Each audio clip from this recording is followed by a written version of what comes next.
twin girls who want to be Tiana and a mix between Cinderella and Tiana.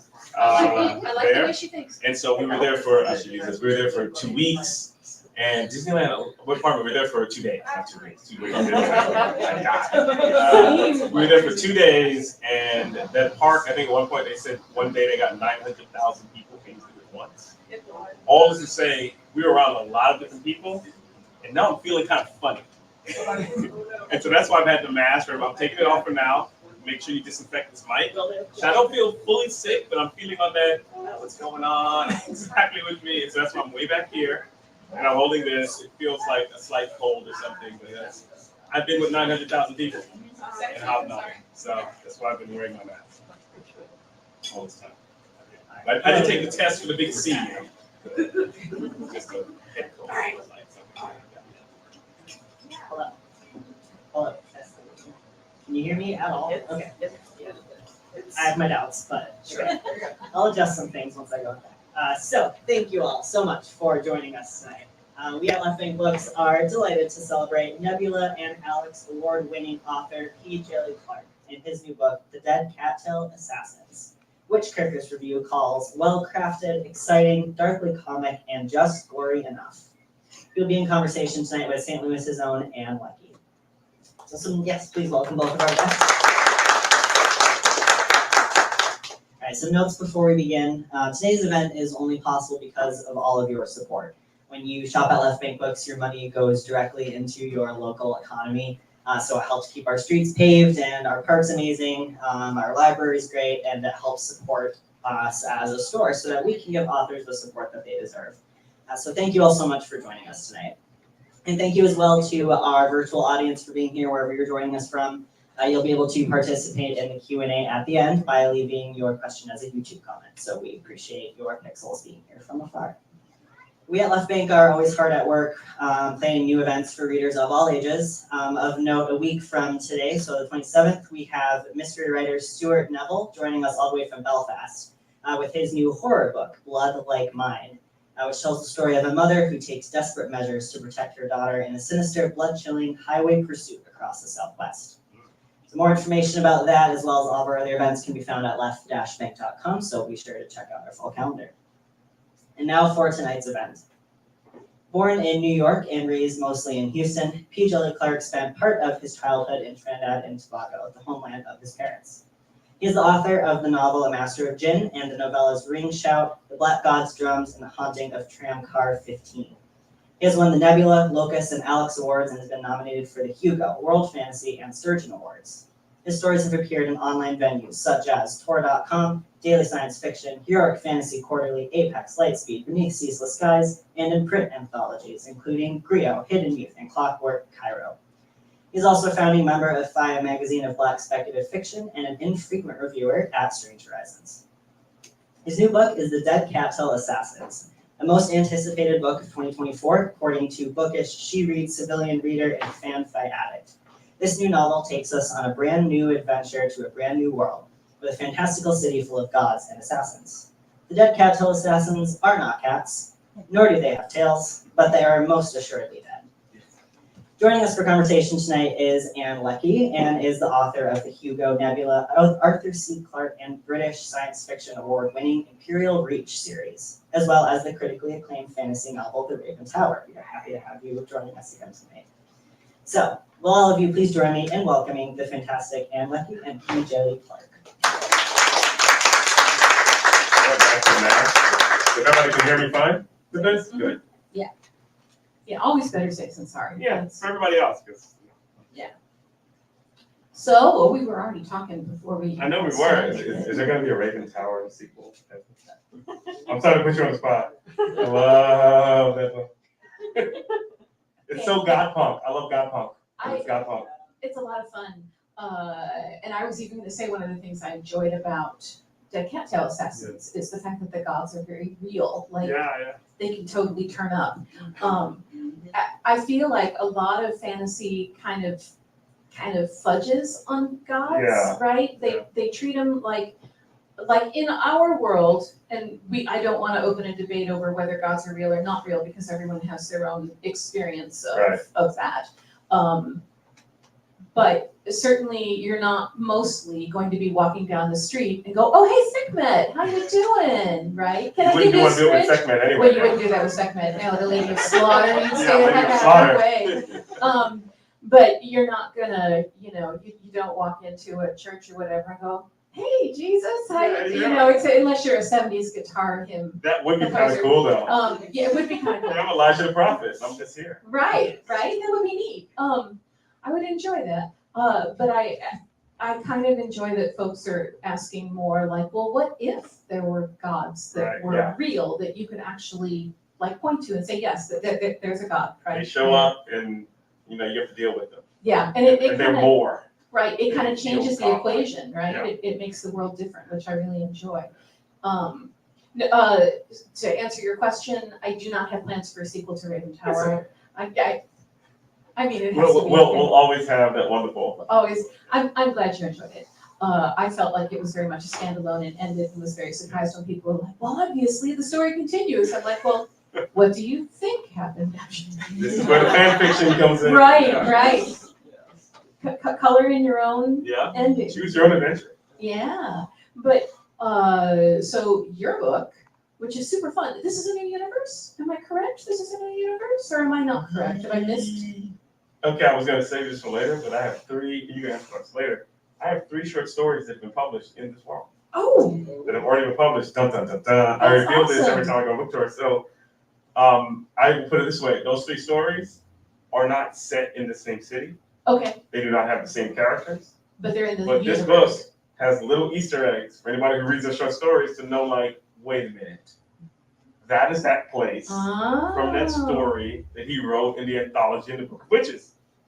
Like, that's that same place. And those are the same it's in the Book of Witches, and then also a book in Heroic Fantasy Quarterly called The Paladin of Galata, and a short story beneath Ceaseless Skies called A Tale of Woe.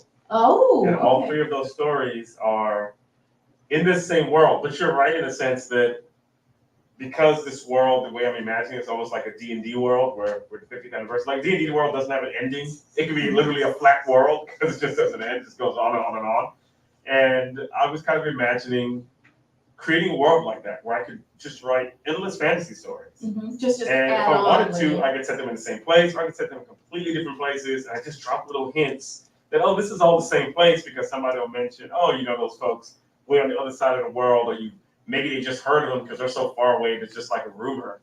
But you understand this is the same world. And so in this sense, I think for most people, because I think most people know my books and they do my short stories, which is how that tends to go, this is a new world for many people, right? Because they're probably only a few people have read those short stories, and they'll probably, hopefully now they'll go back and try to find them. Yeah, that's why I asked you where they were, because Beneath Ceaseless Skies, of course, is available free online. That's easy to find. It's always Heroic Fantasy Quarterly. Of course, you should always donate and subscribe. Yes. Yes. And then the anthology was by Jonathan Strahan, The Book of Witches. Oh, and story okay. The title sounded familiar, but I didn't know it was one of his. Yeah, he does a lot of great anthologies. All of you sitting here probably already know this because you're probably already a reader of science fiction and fantasy, but his anthologies are almost always worth checking out. And a short story is called What I Remember of Oresha Moondragon Devstrata. That's the name of the story. And I just read this weekend. I waited so that I wouldn't forget. Because I've had that happen where I read it way in advance and then I'm like, I'm talking to the author and I read the book. In Blurb World, I've read the story, then I'm like, I have to blurb it. Oh, I forgot to write the blurb down after I read the story. That was 4 weeks. I read 3 other books between what happened in this story. It was good. Publicists don't like blurbs like that.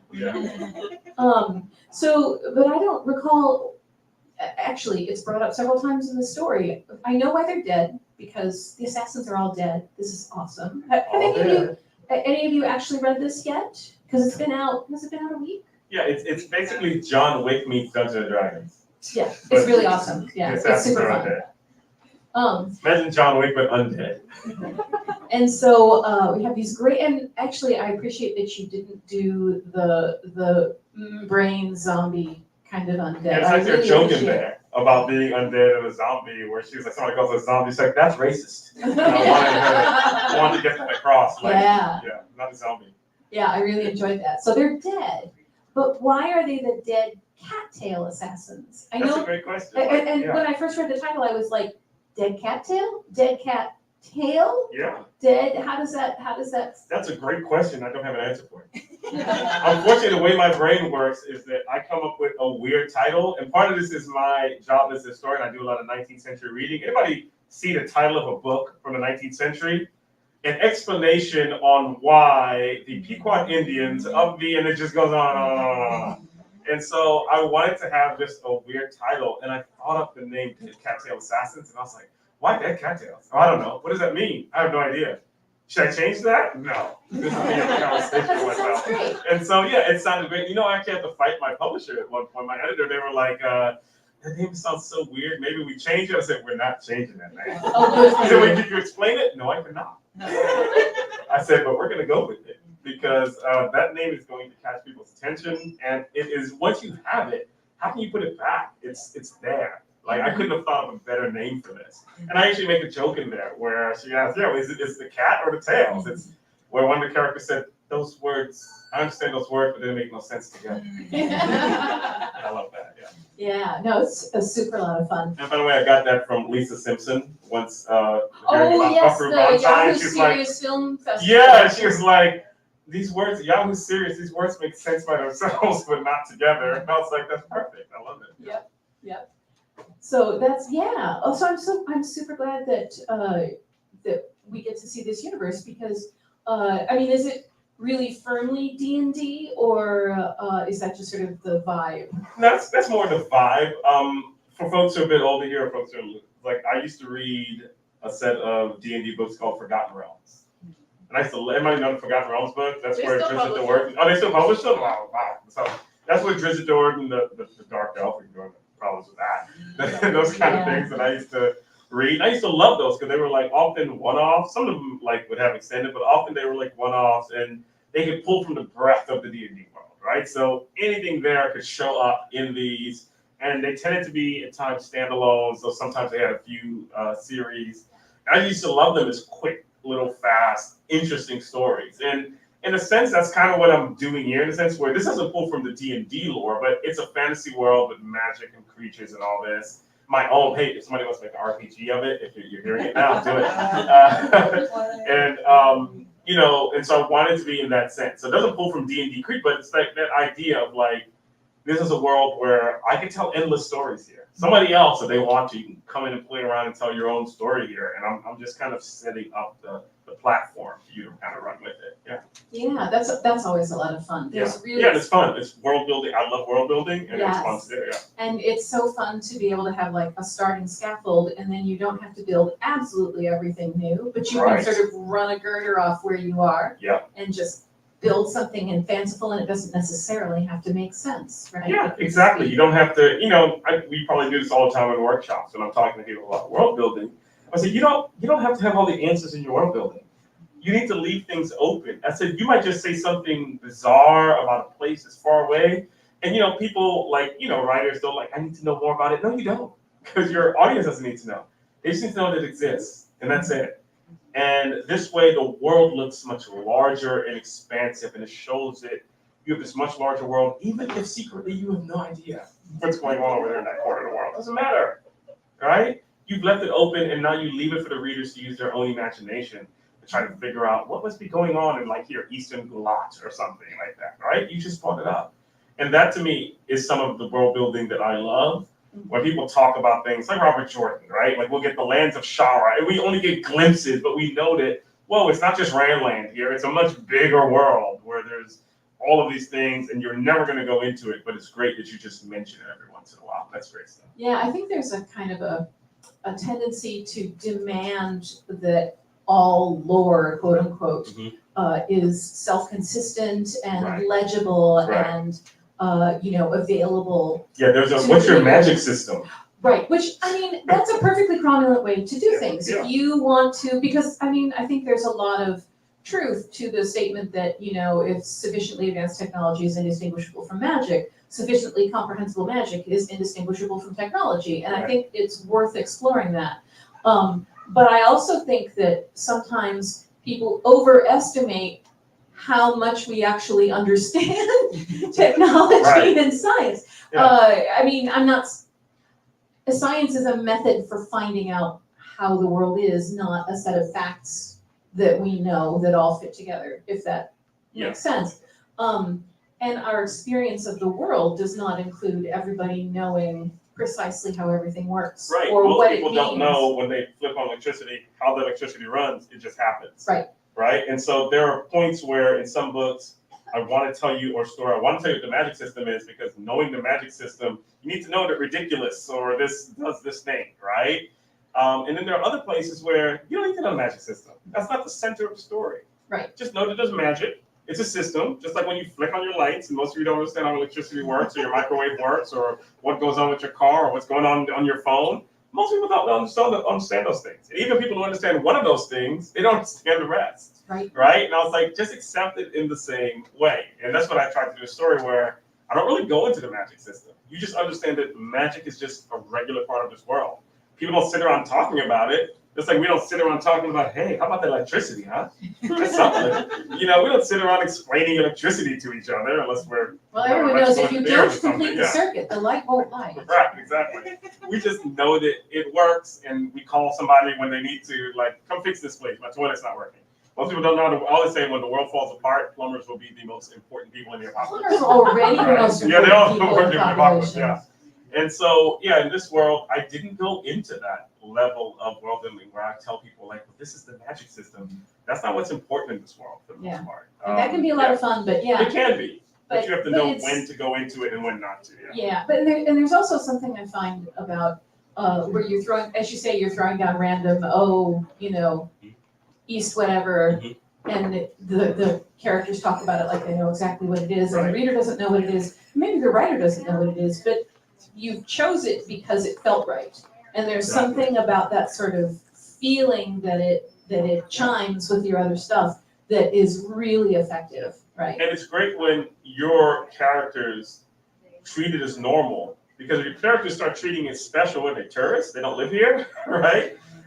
They need to treat it as normal so that you accept. And I found that the readers will accept it as normal if the characters start accepting it as normal. And I've seen that mistake sometimes. I don't know, the writers where they start explaining much, and I was like, that's not how regular people are not going to sit there explaining if this is their everyday life, right? You can't sound like a tour guide. So, you can, but you want to do it on purpose. Right. You have to, for a reason. Like, you can do anything, but if you do it by accident, you're probably having a difficulty, right? Yeah. And so there are times, like in Master of Djinn, for instance, I have my, I would say, like, there are great places to, if you're going to Infodump, people don't mind, over a good meal, you get to introduce the world. Just make sure your meals are interesting and the food is interesting, because you're introducing people to interesting things. And so this starts off literally a diet. And this was my ode, by the way. I'm doing a lot of odes to books that I read that I wanted to do a little different. I said, I grew up with enough. An elf, a ranger, and a dwarf meet up in a tavern. So this was like my version of it, but they're not elves and rangers and dwarves, right? And they meet up in a tavern, and they're having a discussion, and I'm doing a lot of world building there in that introduction. I'm laying out a lot of things, but it's also one of the characters is a foodie. Yeah. And so you're getting a lot of he eats like live ants. So you're getting a lot of his interesting food choices, right? Then where you suckers you in, while you're also getting the layer of this world so that I can launch into it right away, right? So we're giving away all the tricks of the trade. That's okay. That's all right. But those are the different things you do, and I found those are some of the best places. Food or different places where you can give that stuff to the world. But like you said, it has to be on purpose. It has to be on purpose. I've heard somebody I know said that if you're going to do an info dump, it needs to be either really beautiful, really super fascinating, or funny. Yes. It has to be one of those three, and best if it's two out of those three. But I think food in particular is one where you can make it really interesting and beautiful. Right.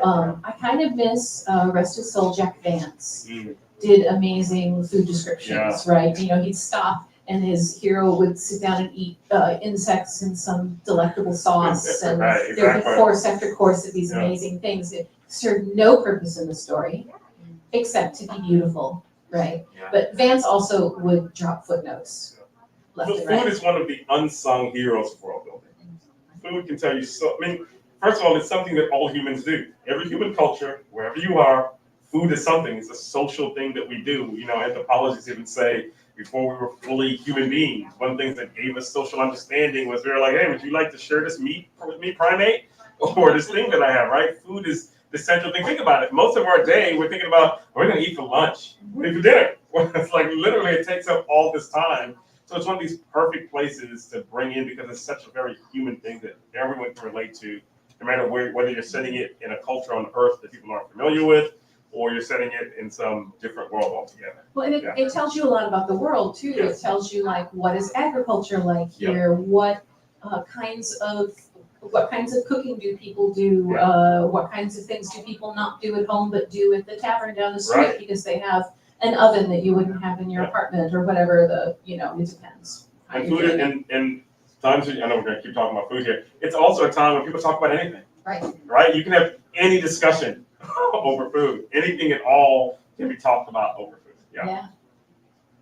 Okay, so I didn't know about food at work. I always like to point that out. We're just up here rambling. Sorry. So do you have more of these lined up at Tor.com? This is Tor.com, or excuse me, Tor.com is not Tor.com anymore, correct? Tor.com is now just Tor. Look at my face. It's it's all Reactor. So. Oh yeah, the magazine Tor.com, the website has become Reactor. I'm confused. I'm very confused. I am also confused. And then the website is Reactor, but the publisher is still Tor.com. The publisher is still Tor.com. Okay. Cross-eyed. Okay. Yeah. I know. Tor.com. Yeah. Okay, great. Tor.com. When they did it, I was just like, what? Right. They must have had some reason marketing. Something in the other. Publishers' marketing departments, bless their hearts. It's like Max. HBO, is that what you're talking about? HBO, the brand name that everyone knows. Yes, smart one there, guys. Max. Yep. Or sci-fi. Oh, that was the worst. Who told them? Who told you? Well, and I don't mind sci-fi as a descriptor, but that SYFY. Yeah, that's what I'm talking about. Yeah. Because they couldn't trademark sci-fi. Maybe so. Who knows what the guys in corporate are thinking. Yeah. So I don't know why Tor. So. But are there more? Are there more of these lined up? I'm never a person. As people know me, I tend to write like Master of Djinn. When I wrote Djèlí Clark, it was supposed to be a standalone. And every other book after that only came out because people were like, "Oh, is there more?" And I was like, "Okay, I'll write another one." But at no point when I was writing A Master of Djinn did I think that A Master of Djinn was going to end up being. I wrote Djèlí Clark, and I was like, "That's it. I'm out. I'll write other things." People were like, "One more. Okay, here's the Haunting of Tram Car 05." They're like, "No, we want more." Okay, here's The Master of Djinn. And so I tend to write that way, except for my middle grade where I'm actually signing up to write a trilogy. I tend to write books that are standalones, but part of my world building is I always open it up for the possibility of more. So will I do more in this world? I don't know. You don't know? At the end of the day, I always feel like I'm racing the clock. Like I have a short mortal lifespan and I have all these ideas. Yes. And I have all these ideas that I want to do that are sitting on the burner or that are active. And I'm like, if I can get back to that, sure. But with Master of Djinn, for instance, it was one of those things where I guess I should listen to readers because they're asking for more. So I should give more. Absolutely, right? Yeah. So it's always that balance, right? And so I won't say that I didn't write this thinking, oh, there's going to be another book. Mm-hmm. Right? Again, because this is always this larger world where I can go anywhere. But we'll see.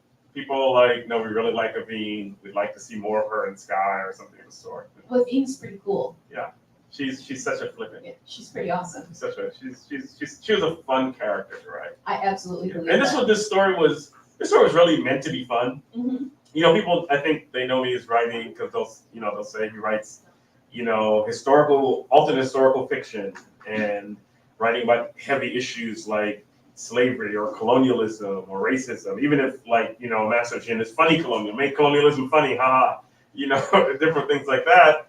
And this was a book where it's like, I heard somebody saying, so were you trying to talk about the exploitation? Hey, no. It's just a fun story. Just trying to blow some things up. Really, I'm just trying to blow some stuff up. I'm doing, what's his name? The guy who used to have the movies with the car scenes and stuff was always getting blown up on the freeways. I can't think of his name. He used to make a ton of movies. You're thinking of Speed. maybe it was Speed, but every day, I can't remember his name. But, yeah, you said it? Michael Bay? Yeah, he's just blew up stuff on the freeway, right? That's what I was trying to do. I said, of course, I'm also a person who believes that politics enters all of your work. Oh, yeah. So yeah, there's some politics in here that the bad guy is rich and powerful. Oh wow, that's original. You know, that's original. And if you want to talk about politics, the cover is not a cover I would have ever seen when I was growing up. I would never have seen a cover like this with a character like this on the front. I still remember in the 2000 teens when I cannot remember an Asian American writer had her book, the cover whitewashed. Yeah, I mean, this was 2010, so not long ago, right? And so this is, this is still, in that sense, there's politics. And there's some language choices I use in here without giving it away, where I purposely, for those who've read it, I purposely wanted to switch up the idea of how we think gods talk. I saw that. All the gods who are always thee and thou, and they sound like they stepped out of a Shakespearean novel. So, No, I wanted to be like, no, what if my gods just talk way different? I appreciate when I saw that choice, and I was like, oh, Yeah. I like this so And so, much. yeah, really I would enjoyed say that. those are like, certainly if you want to talk about political things, that's in there. But for the most part, this is mostly a fun story. Yeah. That's what it's about. This is not Earth, all right? Like you were talking about, the difference between writing this and writing something on Earth is that, on the one hand, everything's grounded. New York is where New York is. St. Louis is where St. Louis is. I have a history to pull from. As a story, and it really helps. I can look that stuff up. I can get what I want. And that's easy, but it's also limiting. Mm-hmm. On the other hand, as you know, creating a whole world from scratch, it is both liberating because I don't have to pay attention to any of the rules. I can do what I want, right? And so, but also, oh man, it's kind of scary. I have to come up with everything here. Like, how big is this place? Where's everything located? Well, And fortunately, so, yeah. we have the real world we can crib from. I don't know if you're like me, but I'm like, okay, I want a landscape that looks like this. All right, what's the kind of economy I'll get what kind of trade is going to come through here if there's mountains over here? And I can just steal from any place that has mountains and then mix and match how I want Thank it. you. Yeah? My theory is, and I say this when I do world things, that all world building that we do is based on our world and our history because we don't know any of it, right? We don't have anybody else's history. So I don't care if you're doing George R. R. Martin and you're pulling on The War of the Roses, or you're doing Frank Herbert in some far-flung future and you're pulling on Middle Eastern oil resource wars. We only have our history, we only have our world, we're always pulling from it. The question is how much? And I think of N.K. Jemisin, I always say, like, what she did in Heritage Trilogy, I'm paraphrasing her here, she did this thing where she said, when I wanted to build this world, like when I did like my middle grade novel, A Benny Song is very based on Central and West African and African diaspora culture. And I wanted it to be very blatantly so. Like, it's not Earth, but you get that this is very much pulled from certain West African cultures and so forth. But N.K. Jemisin, she said when she was writing Inheritance Trilogy, she said, I wanted to make a soup, but I just wanted the flavor of the bone. I didn't want anybody to be able to tell where anything was from, right? So cause I wanted to pull from so much that people knew it's Earth, but nobody could identify where this was from. And with this, I did kind of a middle. Certainly when you read this, people might pick up, oh, there's Mardi Gras here. There's Caribbean Carnival here, right? There are these other little things. But like you said, if I were to say where Talabisi is from, inspiration, it's, I would have to tell you, Talabisi is inspired by the East African Swahili medieval city-states. But it's also mixed in with Angkor Wat, mixed in with Renaissance Venice, mixed in with probably early London, right? There's just a little bit of just nearly everything that's in there. And I don't do as much as the flavor in the soup, but I did want to make this, like you said, from pulling from all of these different things to create this world where nobody can pinpoint and say, oh, aha, this is this and this, right? Yeah. It's all over the place, yeah. Sometimes I find that, I'm going to say beginning writers, a mistake that they make is to try and pull a whole culture in place and sort of file off the serial numbers. Yeah. And that's almost always a mistake. Yeah. Not always, but almost always. But the impulse to steal is absolutely a legit artistic impulse, I think. Yeah, I think it's how it's pulling from our world and then creating something different. and new. And it depends on how, again, sometimes you want people to know I'm definitely pulling from this, right? When Rebecca Roanhorse, and like her, like you can tell this is Mesoamerican, she wants you to know that. She wants to comment Even- on right, that. yeah, and she that's the wants whole to say point. something about Exactly. that. Yeah. And this is underappreciated. I want you to show you all of this magnificence. And then you might write something where, look, I don't want you to know. I want you to be, it's from all over, I'm right? just playing. Yeah. I'm having fun. I'm having yeah. fun here with our shared humanity, right? And I'm doing it in a way where there's not anything where people can pinpoint and say, this is from here and here. Yeah. I'm And that was glad. this world. I'm not glad that you don't have a sequel lined up, but I am glad that your impulse is to do standalones within a universe. Yeah. Because I don't know about you all, but as a reader, I hate to say this because I've done it myself, obviously. To read a book and go, that was great. It's not finished. I have to read an entire. Oh, now I have to read another entire volume to get the rest of the story. Oh, another entire volume to get the rest. I mean, on the one hand, when you read something you love, you'll sit down and read it forever. Yeah. On the other hand, like just give me a chunk, Yeah, chunk, just sometimes. and then later on I can have another chunk. Do you think that's why, I wonder if that's why novellas, for instance, have been working, so when novellas really work as standalones in our age, I don't know what it is, but you remember there was a time when you wrote a novella, you might as well have just saved it on your laptop or something, Because for if your you friends, couldn't your sell it, family, and a few people you could force Yeah. to read this if you thing. couldn't sell it to Yeah. NSF or Asimov's or Yeah. Analog, It was done. you weren't It was selling it just anywhere it was else. just not gonna be, it was just not gonna be. Yeah. And now Tor really, and now other people are following, but Tor really had paid her in understanding like, oh, people No longer, want yeah. these short, often standalone stories, even though people always ask, is there more? It's like, Yeah. but you wanted it So short. you wanted it standalone. short, You said yeah. so. Could somebody ask me, like, could you see this as a novel? And I said, no. No. This has to be a short, fast-paced, fast clip. A novel would have dragged on. I had to do a lot of stuff in here. It wouldn't have worked. And so I think there's something about our age. I don't know. Maybe it's the era of tweets and everything else that people like this short thing that they can read on the subway, on a bus, on a commute. But people do like novellas. Now I do like my long. Oh yeah. I call them peak white guy fantasy writer tomes. I like my I got this stack here of Malavan books that can Yeah. hold my door open. And I love those. And I like going down those. I'm like, woohoo, let's get more of these. Yeah. But then, yeah, I also like the ones that's like, oh man, I'm in and I'm out of this world. It was great and I enjoyed it. And I don't have to, get through book 12. Mm-hmm. Well, I do think, I don't know if you remember, I'm sure you remember, back in the day before novellas were a thing, people were convinced that nobody would read anything long online. And Yes. so like online magazines were only publishing like flash fiction. I remember. And which was very frustrating to me because if you leave me alone, I'm gonna write something 12,000 words long. That is where I finish. Right. It's fantasy writing. I think that's like the fantasy writer peak finishing. That happened to me with Djèlí Clark. I wrote that story, and I thought I was going to have to surrender it. And I'm sorry I have to tell the story to break you, but I tell this to writers. It's called Shoot Your Shot. And so I wrote Djèlí Clark, and I was like, oh man, it's at 12,500. And like me, you're probably That's a like, terrible maybe length. if I can cut it, and then I can give it to 10,000, then I get it to Beneath Ceaseless Skies. But when I looked, I was like, there's nothing here to cut. If I cut it, it's not going to be right. Some stories I can cut, this cannot. And so I went on Facebook and I said, is there anywhere I can send this long, worthy, alternate history, steampunk, 1912 Cairo lady detective story? And somebody, what is it, Giganosaurus or something? Oh, okay, so do you know that I found a Giganosaurus? Really? Thank you for the wordy. So somebody mentioned that, and somebody mentioned something else. And who actually saw me send my tweet out?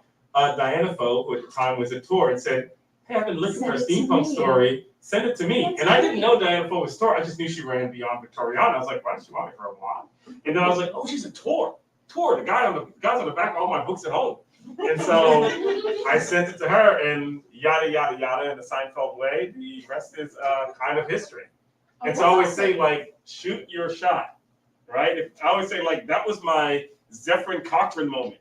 I was out there hitting warp speed, and Diana was the Vulcan ship. I'm doing all the nerd stuff here. Come on. And who was at the same time. And if I hadn't, wouldn't have happened. Yeah. Right? And it was really from Diana that then all my other stories of Tor came out, and now I'm publishing this. Well, Yeah. I feel every now and then when I get really vain, I think that when I did Giganotosaurus, which is still running, LaShawn Monica is editing it. I just handed it over to her because I just couldn't keep doing it, but it was such a great Not know that project. was you. That's neat. amazing. I'd inherited a little bit of In money. your royalty. I'd inherited a little bit of money, and one of my complaints at the time was you couldn't sell anything longer than like 4,000 or 5,000 words.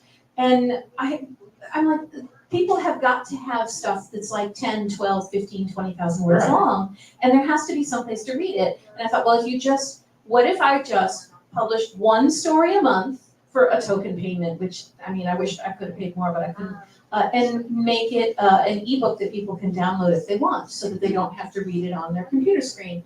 And I started up doing that. And I was really glad. I got a lot of really great stuff. I mean, there's some really fabulous stuff on there. And LaShawn is still publishing just really great stuff. And it wasn't long after that, it was maybe a few years after, the first year, 2 of the stories I published were nominated for a Nebula. And because it was such a weird length, like there wasn't anything else being published in that length. And it wasn't long after that Tor.com started publishing novellas, and I was like, oh, well, I started a trend. I probably didn't start a trend, but every now and then I think, oh, maybe I'm a fashion setter.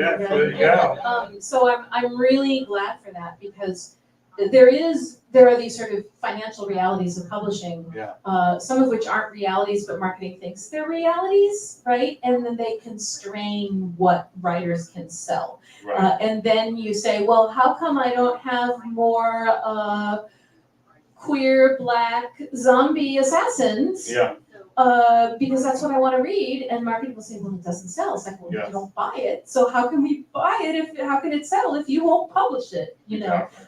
And I am glad that some of that seems to be opening up some. Yeah. And there's a place now for, as you said, queer zombie. Yeah. I can't even say it all. Undead Assassins. Yeah. No, I mean, I always say that I don't know this book could have been published 10 years ago. Like when Ringshot came out, I said Ringshot couldn't have been published 5 years before it came out. There just wasn't, people would not have thought there was a market for it. Turns out there is. Yeah, that's right. People thought there wasn't a market. They would not have taken a chance. But now people are taking their chance on a book like this, which is, and it's hard, kind of absurd. Right? It's an absurd book, but I like absurd. I grew up on my Douglas Adams and everything else. Yeah, I like absurd at times. Yeah. And that's, I kind of feel like the internet has helped with that, because like, as I have demonstrated, anybody can start up a little magazine, right? and people can read stuff that maybe other people wouldn't have published, and maybe that stays a niche, but it demonstrates that there are people who want that. Yep. And I think that has helped some. It's also, the internet has given people an opportunity to make noise about various things, where That's you one can of the greatest actually things that see social media that, has done. I like think actually I do want to read that. For all the bad that social media has, a lot of bad. Oh, lots. It's the ability to democratize things, whether it's the ability to tell a movie director, like do you people understand, like, remember when The Last Airbender came out, the whitewash one? Oh, yes. Like, there's literally a group, I forget the group, called Race Bending, who basically did a whole platform against that, and it was such a pushback. I mean, the movie was terrible itself, but it was one of the first time I'd seen that From Below be able to speak to directors who never had to listen to anybody. Right? To get out of that, because people would have those conversations beforehand. It wasn't like nobody was thinking about you just could never access. You'd complain about it at the White Castle after the movie, and nobody would hear you. It was like trying to talk to a newspaper. You have to write your letter to the editor. Now they can hear you like right away. The thing you said was dumb. Right? That movie stunk. Yeah. They can hear you right away, and people can Ghost of Machine's not going to work this way, huh? Yeah. I mean, I think that's one of the great things that it can be bad, of course. It can be Democracy can also bad. be the mob, but sometimes it's good that people can hear back. And it's good for me as a writer to sometimes know, don't do that, because people don't like that. Oh, absolutely. Things you weren't aware of. Like, Exactly. you wouldn't have thought of it until someone said something. You can think about it, and sometimes you think about it and go, I don't agree. Yeah. It's a valid point, but I don't agree. Or you go, oh shoot, I never thought of that. Yep. Yeah. That has been, before Twitter turned semi-evil, that was one of the good things that I would use that for, right? It was just really a good place to hear people say things and know, okay, I would not write that about women at all. That's a bad thing. Yeah, and to see the variety of experiences and the variety of reactions to things, so that I think it's easy to get trapped in the idea that the way you're reacting to something is the way everyone is reacting, because everyone Yes. you know is reacting that way. And it can be helpful to say, actually, some people aren't reacting that way, and be able to think about it, yeah. Then you, at least you know, you're aware. Yeah, Then it's absolutely you don't, important. you can't go cry on Twitter later when you get in trouble. No, oh, when you're a writer, right? Are there aspiring writers here in the group? Okay, excellent. You should have a friend who you trust, who you can go and complain about stuff. Yeah. Like, so-and-so reviewed my book, Oh, yeah. and they said something terrible about it, and they're just so wrong, and your friend can go, you're right, that person is just so completely stupid. They shouldn't, I don't even know how they can get up in the morning and walk down the street, they don't have a brain, and then you here's don't some say ice it in cream. Let's public. eat ice cream together. Right, Yeah. right, say, but you just keep writing because I love you, right? And you need that friend, and then you never say any of those things in public. Yeah. You don't say it on Blue Sky, you don't say it on Twitter, you don't say it on Reddit, you just Don't go don't to say Goodreads it. and argue with people. Oh God, just don't go to Goodreads. Yeah, don't go to Goodreads. If you're an author, don't go to Goodreads. It's not good to read Goodreads. It is You're an not. author. It's just really not good for your It's health. very upsetting and Yeah. damaging, and it's hard, it's actually hard to resist sometimes, I don't know I about you. personally don't, because you can't get sucked down. You'll read one Twitter thing, That's like, oh, this right. is good. That's terrible. Like, what? It's like, no, don't. Just- Yeah, I knew I was in trouble, I was reading reviews of something, and somebody was like, this was a really good book, 3 stars, and I'm like, 3 stars? Yeah. You said it was really good, what's wrong with it? And I was like, oh, Yeah. step back, Ann, it's time to close the computer. That's like when I give my students a B+. Why isn't it an A? Because it's just not. I don't know what to tell you. It's just a B+. I'm sorry. Yeah, don't go to Goodreads. Yeah. A reader's going to Goodreads is fine, authors don't read reviews of your own It's on work. by Amazon. You can change to a new platform. You can change, well, if there is, a different platform is And probably. I invite Is people there to a write. new Goodreads? Storygraph. Storygraph, okay. I invite people to write any Okay. review of me they want. Like, I am fine with yeah. writing review. Please do not think like you can write any review. Now, here's the thing. Don't If it's tag not a me. stellar review, do not tag me because I will block you to the demon universe. Oh, that is absolutely right. That is Because absolutely why right. are you? What do you want me to do? Why are you tagging me in this and you didn't like it? Do you want me to fix it? Come to your house and like fix it and get some biscuits and read it Get a to bottle you? of white And out. like, what do you want? What is it? Why would you tag me in a terrible review? What? Who raised you? And I've had people do that, and I I block. That's the only time. You can even hashtag. I don't care if you hashtag. Oh, the I hashtag went is, looking for it if I found it. That's my own fault. right, But if you tag me, it's like, why would you tag me in this? Yeah, But I only had that's- that happen a few times. Most people seem they have good home training. most people do, every now and then someone doesn't. I actually had someone say, but what if you're trying to be helpful? I'm like, helpful? The thing's published. What do you think? And my artistic choices are my artistic Yeah. choices, and yours get to be yours. Write your own darn book. Yeah. No, I'm very much. That's when I say that. Yeah. Yeah. Otherwise, I'm fine. You can trash the book, whatever. Oh, Just yeah. tag me. Absolutely. Don't come into comments on when people have blogs. Don't come Yeah. into comments on my blog and tell me, you go somewhere else and say whatever you want to say. Yeah. Yeah. I got enough problems. Yeah. Is it question? I'm getting a nod from the back of the room. It must Yeah, be we can see question that. time. We're just been having a good chat. I know. We're just kind of. Obviously, we need to pick up the phone and talk more, Ann. So we're just having a good chat here. So I'll hand mine over because. Yes. Any questions? Disneyland. Yeah, I have one. Are you still playing D&D? Are you DMing? I'm sure you got That's a some good great one. campaigns. You know, I haven't, and what's really interesting is that I want to get back into it. I want to get back into a lot of things, right? I'm the guy who buys like, I'm gonna get that new PS4. Have you played it? My wife was like, have you played anything? No. Are you gonna finish that game? Maybe. And I'm the kind of person where I like recently I wanted to go out and get all the old D&D manuals that I foolishly lost, but you can get them on eBay and pay like a lot of money to get like an old monster manual and things like that. And so I've been thinking about it a lot. But it's like, but again, it's time. It's time. I mean, I have a lot of time. DMing is Yeah, such DMing a is huge a lot of amount of time. work. Oh, And it's so amazing. are you still? Yeah, I'm DMing. So Oh, you're still it's a DMing, commitment right? just to make the world and all that kind of stuff. I mean, Yeah. it seems right. You know? It's so much work. And I know Yeah. Stranger Things, especially, I think brought it back for a lot of people who hadn't seen it before. And then you have celebrities Like, I can't think of this guy. He was like in True Blood. He played the werewolf. Joe Manganiello. Yep, and all links on Joe Manganiello. Joe Manganiello, he also, That's why I know him. yeah. I was like, you're giant. Yeah, he's giant. He's a big D&D player, right? And so I think it's cool that you have these celebrities who are also doing it. I think it's great, but I haven't DM'd in a long time. I don't know. I'll probably go back and read Dragonlance novels before that. Remember when Sturm's sun shattered? It still gets me for fun. I did work for D&D. It's supposed to be an ND. I can't say what I worked on, but I did. I did some world building for them that I can never say what I did. I know. I checked that bucket list when I did it, buddy. I was like, whoa. It's a lot of, it's very time consuming. How long ago? If I ever see, I want to say like 3 years ago. So. It's still really recent. So, but the way they do, they'll take mix and matches of things. So if I ever go through one of their new games, like, aha, that's me. I invented that. You're welcome. I will say, as far as those D&D manuals are concerned, check out your local used bookstore. Sometimes we take them when they come in. Okay. They're not here long With now. Fiend Folio. Yeah, seriously. I really loved this book. I read it a little while before some other folks because I work at a bookstore. But when I did read it, I had two thoughts. One was that Aveen felt like an alt-universe city from Master of Djinn. I was like, I can see this being your backstory. But more than anything, I wanted to first say thank you so much. I would love Aveen and City, by the way, to meet up. Aveen, City, and Sadie from Ringshaw.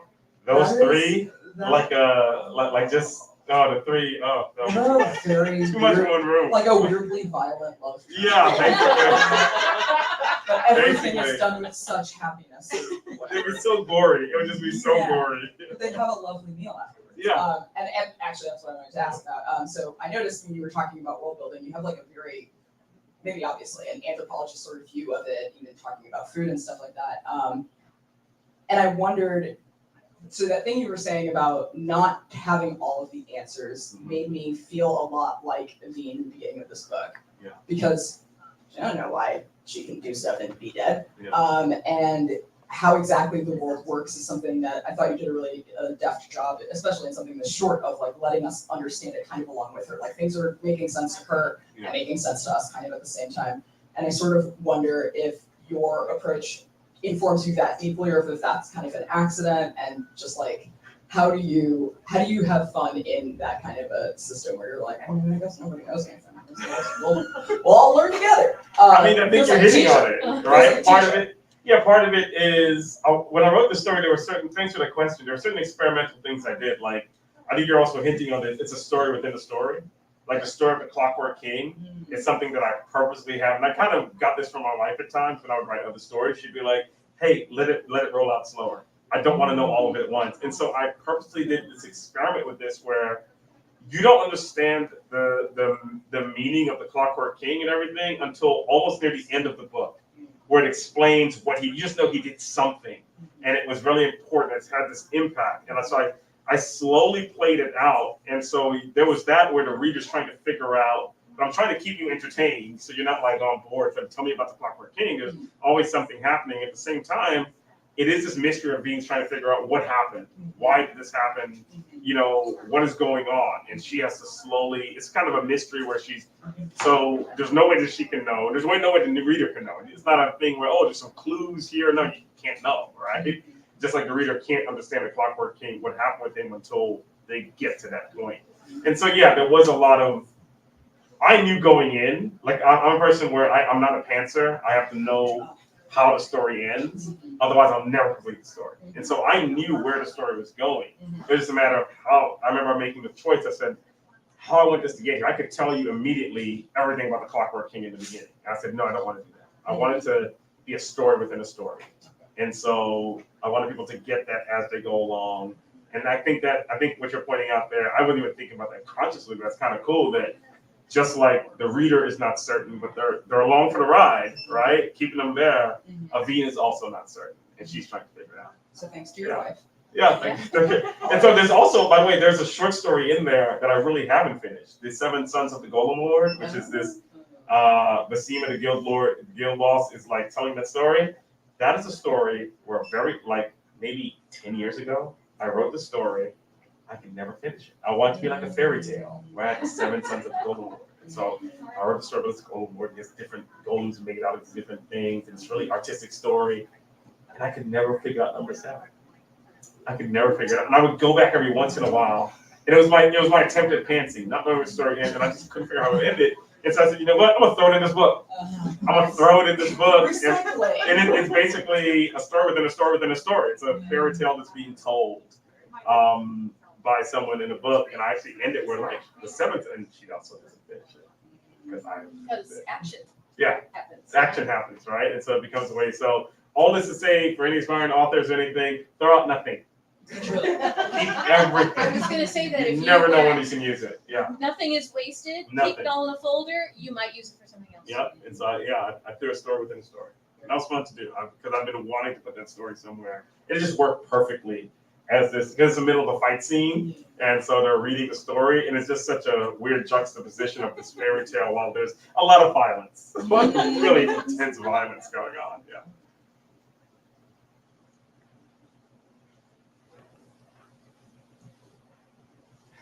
So I've adjusted this question a little bit based on some of your answers here today. Sure. So Master of Djinn was my absolute favorite book last Thank year. you. I kept thinking, where else could you go? And I love the fact that it's not Eurocentric gods and magic that's actually kind of the forefront. So with that idea, is there anywhere else that you would take that kind of upcropping of magic that it's not the traditional place that we normally see it? Oh, yes, okay. Thank you, great question. I'm glad that so many people are doing it. Rebecca Roanforth and others showing that. Because when I grew up, I did grow up with and I love those books. I love the dwarf, the elf, and the ranger meet in a tavern. I love those books. But also wanted to see, there's this whole world culture, right? It's like I used to love, remember Voyager? Remember they always go to the holodeck? And I'll be like, you go to the whole world and you keep ending up in this quaint little Irish village. And it's like, there's all of Earth history. You can't look anywhere else. And it was like they didn't know how to not be that Eurocentric. Even when they would go back and find the greats, they were always finding Da Vinci or something. You couldn't find an Indian sage or nobody else. It was always Da Vinci. It was like they just couldn't understand how. We have this whole planet. They couldn't even get the rest of Europe. It was this one little part of Europe. And so while I like those stories, I love them, I want to see more. Right? I wanted to do more. And so I'm glad that I get the chance. Certainly, I have ideas of so many places I like to touch.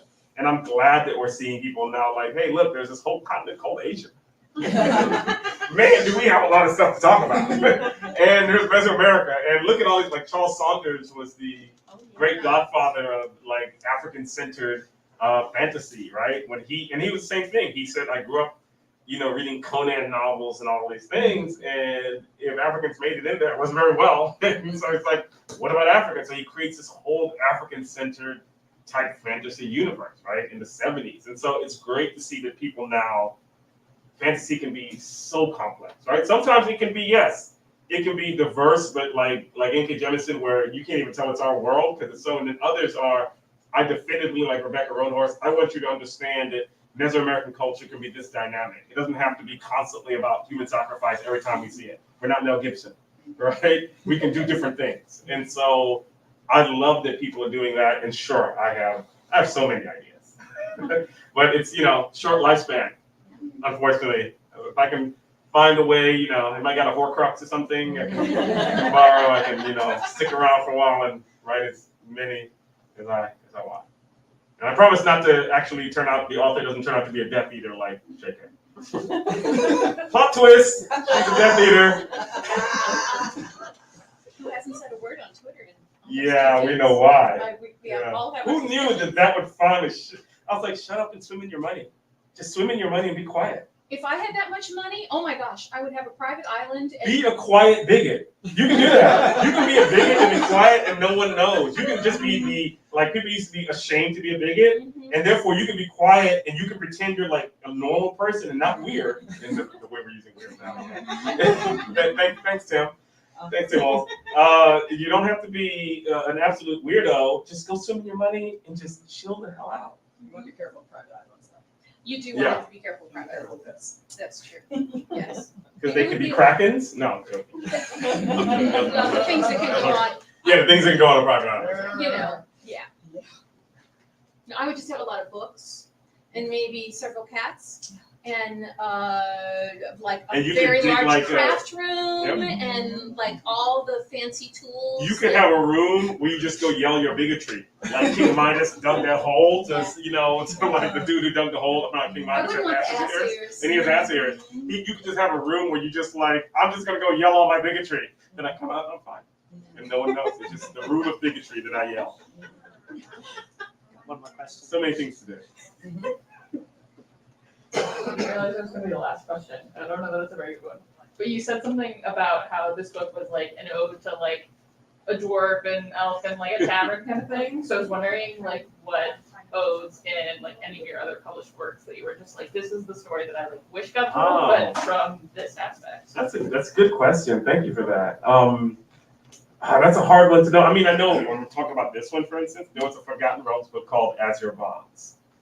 It's like it's one of my classics. I have that one. No matter, it's about a female warrior who is guess what? She's memory white. It came out in the 80s, right? And so yes, the secret of originality, as Mark Twain says, is not revealing your source, and I'm revealing my source.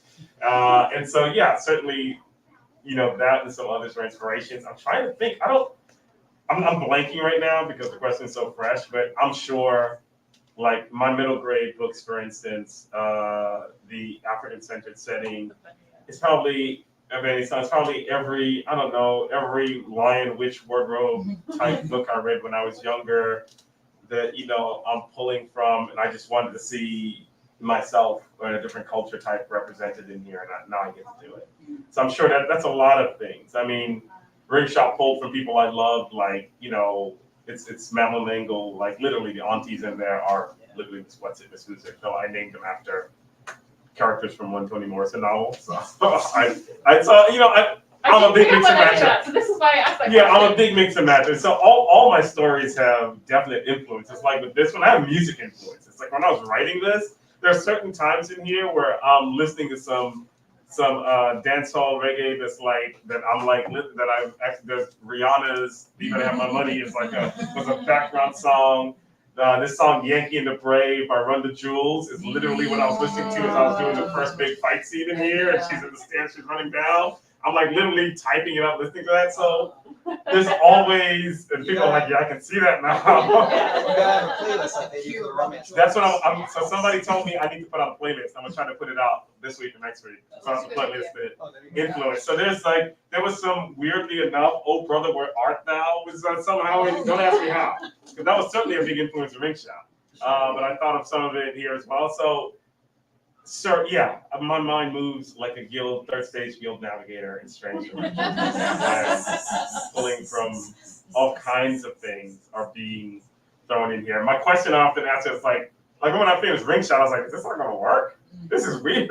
I threw everything in here. And people read it and they thought it worked. And so yeah, it's a lot of stuff. That's a great question. Everyone, let's give one more great round of applause for Djèlí Clark. Thanks guys for coming out on the Wednesday today. Tuesday night. You could have been anywhere, but you chose to be here. Thank you. Thank you all so much for coming. If you don't have your book yet, we've got them at the desk. Plenty of books. We've got Ann's as well.